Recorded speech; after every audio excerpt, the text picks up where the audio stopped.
নমস্কার, জয় হিন্দ বন্ধুরা। তোমাদের প্রত্যেককে ওয়েলকাম জানাই আরো একটি নতুন ভিডিওতে। তো বন্ধুরা, রাজ্য পুলিশের পরীক্ষাগুলো কবে থেকে শুরু হবে?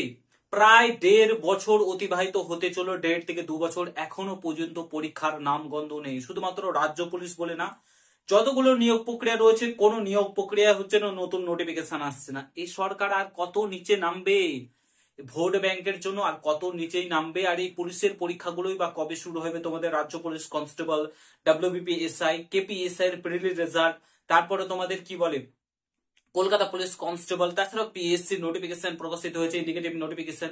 এই নোটিফিকেশন গুলো কবে প্রকাশিত হবে, কবে নিয়োগ প্রক্রিয়া করবে, কবে কি করবে এই রাজ্য সরকার? আর কত নিচে নামবেন মাননীয় মুখ্যমন্ত্রী? আর কত নিচে নামবে? 1.5 বছর অতিবাহিত হতে চলো, 1.5 থেকে 2 বছর। এমনিতেই লকডাউনের সময় 3 বছর ছেলে মেয়েদের জীবন থেকে নষ্ট গেছে।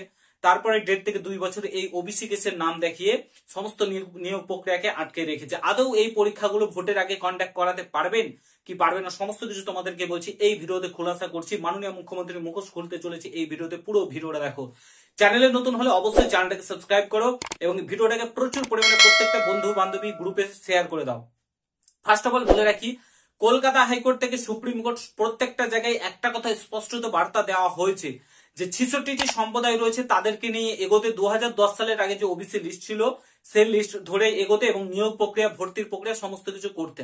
কিন্তু এই রাজ্য সরকার এত জঘন্যতম, এত নিচতম, এত নিকৃষ্টতম, তোমাদের কথা তো একদম ভাবছে না, সাধারণ মানুষের কথা এটা জীবনে কোনোদিন ভাবেনি আর ভাববেও না, ভাবছে না।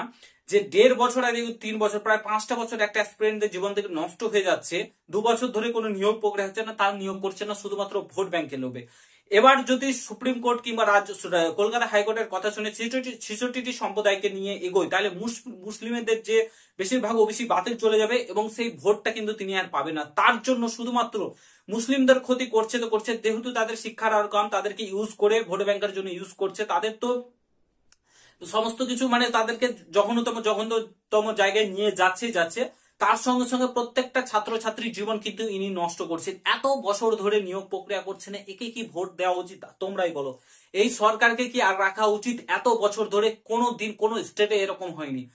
এই রাজ্যে 1 লক্ষর কাছাকাছি শূন্যপদ রয়েছে পুলিশ, শুধুমাত্র পুলিশে। এরকম শূন্যপদ কোন স্টেটে নেই আজ পর্যন্ত। সে বিজেপি যেখানে রয়েছে কিংবা কংগ্রেস যেখানে রয়েছে কিংবা তোমার অন্যান্য আদার যে পার্টিগুলো রয়েছে, কোন জায়গাতে এত শূন্যপদ খালি নেই পুলিশে। কারণ পুলিশ একটা সংবিধানের গুরুত্বপূর্ণ পার্ট। পুলিশ যদি রাজ্যে ঠিকঠাক মতো না থাকে তাহলে রাজ্যটাকে কন্ট্রোল করবে কি করে? তার জন্য এত দাঙ্গা, এত মারামারি, এত কাটাকাটি, এত এত কিছু ঘটছে রাজ্যে।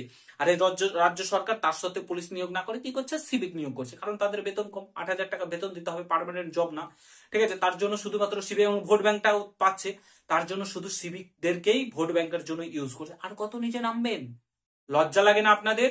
লজ্জা লাগে না? এই ছাত্রছাত্রীদের জীবন নিয়ে আর কত খেলবেন? একটুও তো লজ্জা। এই এই যদি আজকে আপনি এই লক্ষ্মী ভান্ডার এগুলো না দিয়ে আপনি যদি চাকরিগুলো দিতেন না, ভোটের জন্য আপনাকে ভিক্ষা করতে হতো না, প্রত্যেকে আপনাকেই ভোট দিত। যদি চাকরিগুলো দিতেন তাহলে প্রত্যেকেই আপনাকে ভোট দিত। আর কত নিচে নামবেন? আর কত থেকে জঘন্য রাস্তাতে নামবেন? আপনারাই বলুন, তোমরাই বলো যে একে ভোট দেওয়া উচিত কিনা, এই সরকারকে আর রাখা উচিত কিনা 2026-এর ইলেকশন। আমি একটা কথা স্পষ্টত বার্তা বলে যাই, এ সরকার বাদে তোমরা যাকে ইচ্ছা ভোট দাও, সিপিএম, কংগ্রেস, বিজেপি, আইএসএফ, যে কোনো ইকে ভোট দাও, কিন্তু একে ভোট দেও না। কারণ এ যদি আবার চলে আসে না এই সরকার, তাহলে কিন্তু সবকিছু শেষ করে দেবে, ছাত্র জীবন, ছাত্র সমাজটাকে পুরোপুরি নষ্ট করে দেবে। আশা করি আমি কি বলতে চাইছি তোমরা বুঝতে পারছো। নিয়োগ প্রক্রিয়া হচ্ছে না, আর ভবিষ্যতেও নিয়োগ প্রক্রিয়া হবে না। 2026-এর ইলেকশনে যদি জিতে যায় তাহলে কিন্তু সমস্ত নিয়োগ প্রক্রিয়া। এই লক্ষ্মী আর মা বোনেদের বলছি, প্লিজ এই লক্ষ্মী ভান্ডারের টাকা নিয়ে নাকি আর ভোট দিয়েন না। তার জন্য আজকে আমাদের পশ্চিমবঙ্গের সবকিছুর মূল্যবৃদ্ধি এত হয়ে গেছে। আশা করি আপনাদেরকে বোঝাতে পেরেছি, তোমাদেরকে বোঝাতে পেরেছি। পুরোটাই ডিপেন্ড করছে তোমাদের উপর। নিয়োগ প্রক্রিয়া কবে হবে, পুলিশের পরীক্ষা কবে হবে, কেউ জানে না, কেউ বলতে পারছে না। যতদিন না ওবিসি কেস মিটছে, এখন ওবিসি কেস কবে মিটবে? সুপ্রিম কোর্টে কেস চলবে। কলকাতা হাইকোর্ট আবার 140টি সম্প্রদায়কে নিয়ে যে ওবিসি লিস্ট তৈরি করেছিল সেটাকে বাতিল করে দিয়েছে। আবার সুপ্রিম কোর্টে গেছে রাজ্য সরকার, আবার কেস চলবে, কেসের উপর কেস, কেসের উপর কেস চলতে থাকবে। নিয়োগ প্রক্রিয়া কিছু হবে না, সরকার বাদ করে দিয়েছে, সমস্ত নষ্ট করে দিয়েছে। আশা করি বুঝতে পারছো। ভিডিওটা আমি এখানে সমাপ্ত করছি, বলতেও ভালো লাগছে না। তো দেখা হচ্ছে নতুন ভিডিওর সঙ্গে। ভালো থাকবে, ভালো থেকে সুস্থ থেকো। গুড বাই, জয় হিন্দ, বন্দে মাতরম।